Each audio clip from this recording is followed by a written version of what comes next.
On part à présent en Guinée. Depuis le coup d'État qui a renversé Alpha Condé, les femmes se mobilisent pour une meilleure représentation dans le futur gouvernement de transition. Des ONG qui réclament une parité homme-femme dans le gouvernement. Les précisions de notre correspondant à Conakry, Malik Diakité.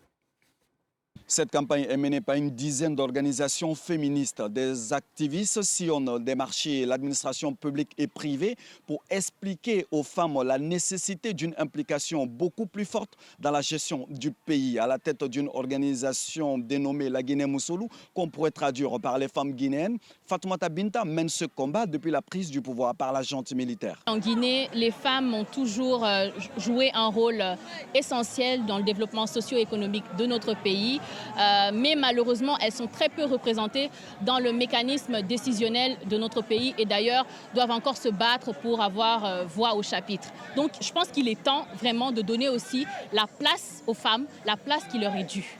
11 ministres doivent encore être nommés par les autorités de transition. L'activiste espère que certains postes clés, comme celui de la justice ou encore de la jeunesse, seront réservés à des femmes. On ne peut pas parler de développement sans oser la parité. Il faut qu'on ose la parité. Il faut qu'on ose donner la responsabilité un peu aux femmes parce que aujourd'hui, la femme représente l'espoir. Nous voulons que Mamadi Doumbouya fasse des femmes sa force pour réussir cette transition. Les militantes voient cette transition comme une opportunité unique pour l'amélioration des conditions de la femme qui reste encore très précaire en Guinée.